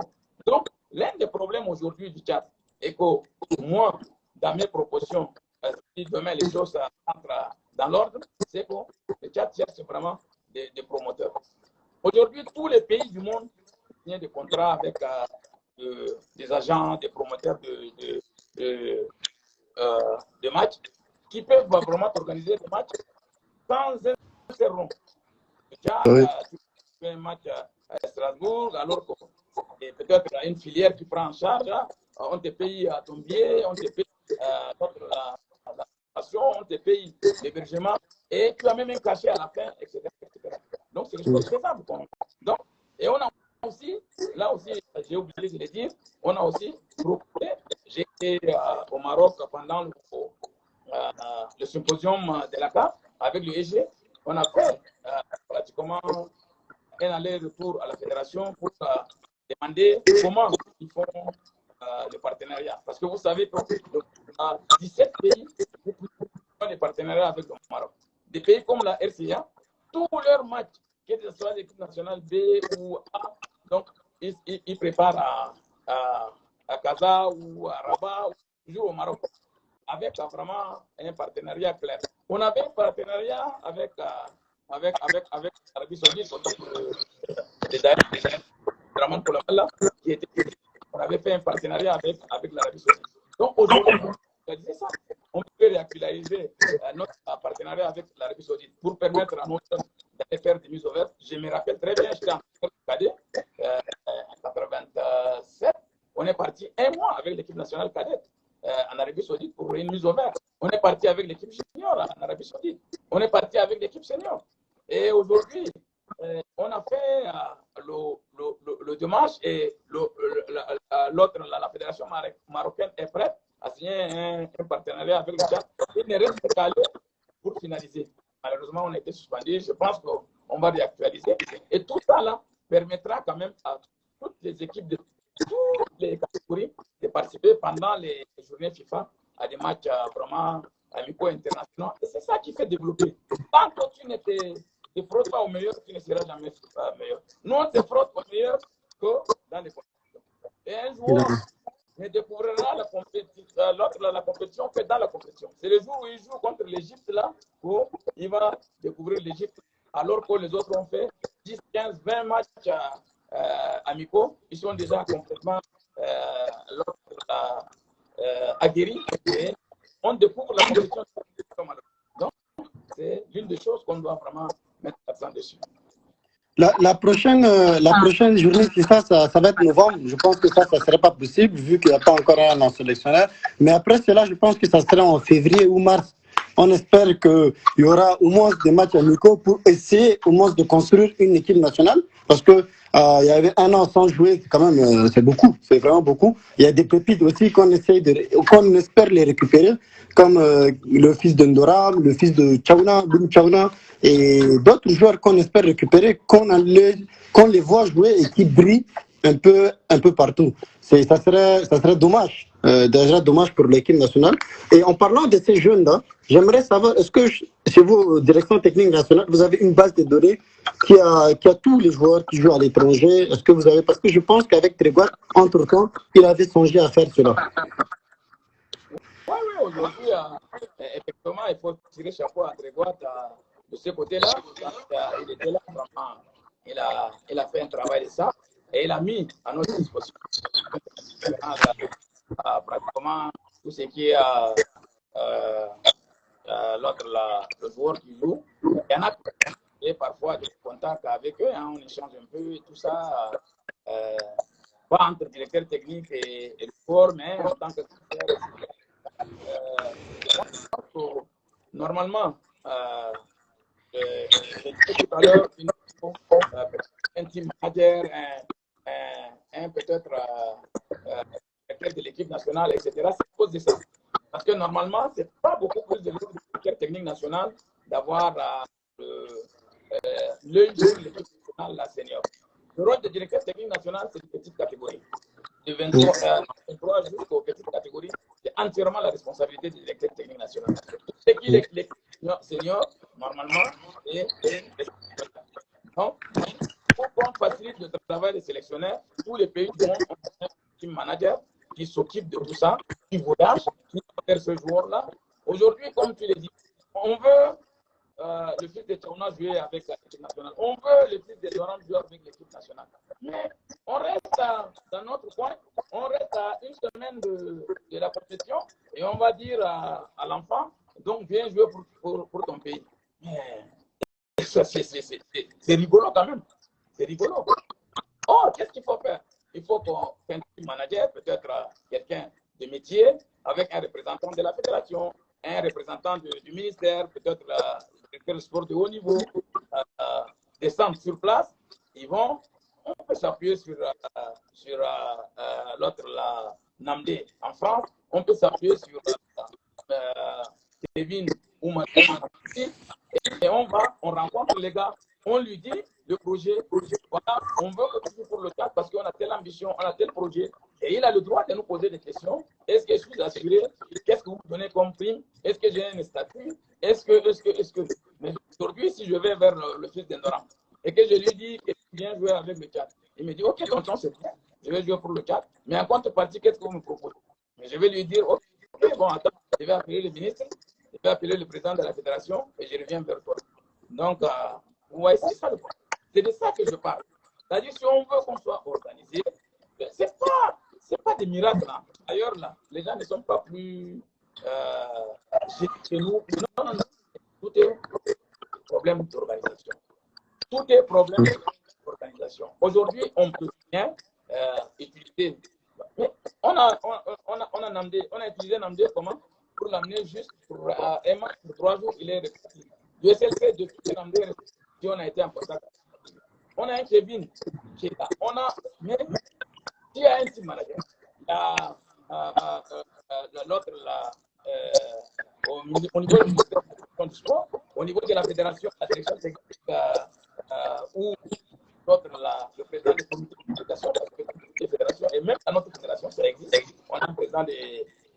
essaie de regarder. Donc, ces gens-là doivent aller vers les gens et on doit avoir l'autre, un manager qui va. Aujourd'hui, on joue contre le Cameroun. Donc, moi, en tant que team manager, je devrais aller au Cameroun une semaine avant. Je dois voir l'hôtel qu'on doit héberger les enfants. Est-ce que c'est un hôtel 5 étoiles? La distance entre l'hôtel et le terrain, et le climat du camp, et l'autre, la pelouse, etc., etc. Je prends toutes ces informations-là et j'envoie à l'entraîneur. L'entraîneur prépare son match par rapport à ça. Tous ces détails-là, c'est important. Mais qu'est-ce qui se passe? Aujourd'hui, à un match en Zambie, on n'a jamais vu Zambie. On débarque à la veille du match en Zambie, on traîne à l'aéroport jusqu'à 2 h du matin. Quand on rentre peut-être tout fatigué. On n'a même pas testé le terrain, on n'a même pas une information sur l'équipe. Et demain, on joue. C'est en deuxième partie ou bien vers la fin du match qu'on se retrouve. Et bam, on est battu. Demain, on rentre, on ne retient aucune. Donc, si on veut grandir, on doit grandir. C'est ça. Et puis à payer.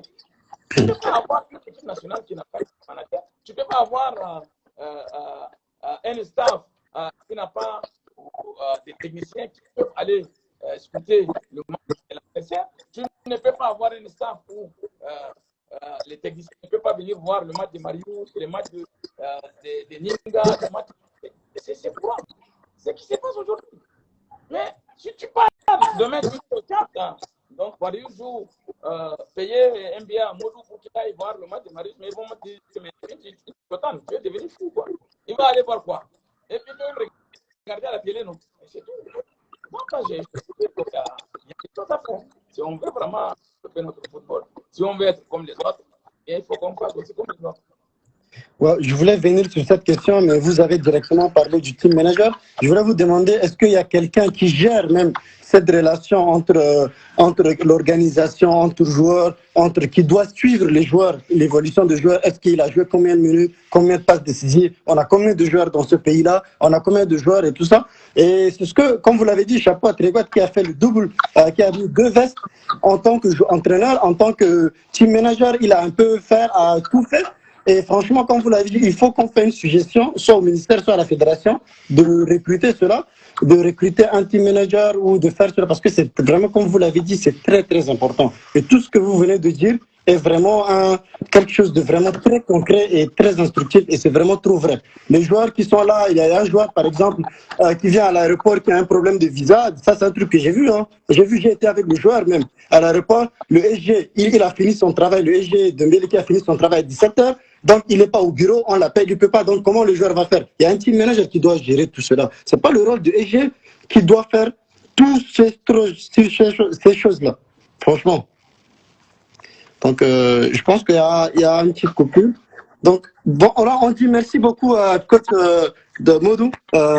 Merci d'avoir été là. On a passé 92 minutes. C'est énorme. Et je pense que vous êtes fatigués. Et à la prière qui approche aussi, on vous dit merci. Au nom de l'association, on vous remercie vraiment d'avoir répondu conséquemment à notre appel. Et vraiment, c'était 90 minutes pures de bonheur, pur un débat instructif. Et on a vraiment beaucoup appris. Les 50, 60, 100 spectateurs qui sont là aujourd'hui ont vraiment beaucoup appris. La vidéo sera enregistrée, publiée sur les différentes plateformes, sur YouTube, sur notre page Instagram, sur Facebook et sur les différents autres réseaux sociaux. On vous dit vraiment merci, coach. Inch'Allah, on pourra vous avoir une prochaine fois avec nous. Et comme ça, s'il y a d'autres événements qui viennent avec les événements, on pourra en parler. Mais parce que là, aujourd'hui, on a pratiquement parlé de tout. Merci à vous. Et on ne va pas vous vraiment plus fatiguer parce que vraiment... Sincèrement, c'est à moi de vous remercier. C'était un plaisir. Et moi, je pense que le football, je n'ai pas de tabou. N'hésitez pas, si vous m'invitez encore la prochaine fois et que j'ai le temps de je suis dispo à répondre à tout le monde, que ce soit en question-réponse, que ce soit en direct. Que vraiment, pour moi, pour développer le football, on a besoin de tout le monde et il n'y a pas de tabou. Donc, tant qu'on ne dirait pas certaines vérités entre nous et qu'on n'éteint pas cette histoire de guerre, on ne développera jamais notre football. Vraiment, c'est aussi un plaisir pour moi et je remercie aussi et je Inch'Allah, on se retrouvera la prochaine fois. Merci encore. Merci à vous. Et en attendant les rapports de la FIFA, s'il y a une suite, s'il y a un cahier de charge, comme vous l'avez dit, ou s'il y a n'importe quoi, comme ça, vous pouvez venir encore nous dire davantage ce que vous pensez et on pourra continuer à être ensemble encore. Merci à vous encore une fois et on vous remercie. Merci beaucoup. Merci, merci. Merci, merci. Voilà, c'était le DTN de l'équipe nationale du Tchad, M. Mamad Alamine, Mamad Oumar Yaya, alias Modou Kouta, on le connaît tous, c'est une légende tchadienne, hein, vraiment une grande légende qui a tout donné et qui donne tout pour le football tchadien. Donc, on vous quitte avec la musique de l'association. Et on vous dit merci d'avoir répondu, d'avoir été là. C'était trop long, mais c'était très intéressant. C'est très important. Merci à vous. Et on vous retrouve peut-être d'ici très bientôt avec une autre émission. Peut-être que ce sera une autre personne qui animera le débat, le live, l'émission. Mais franchement, merci à vous d'être là et à très bientôt. Allez.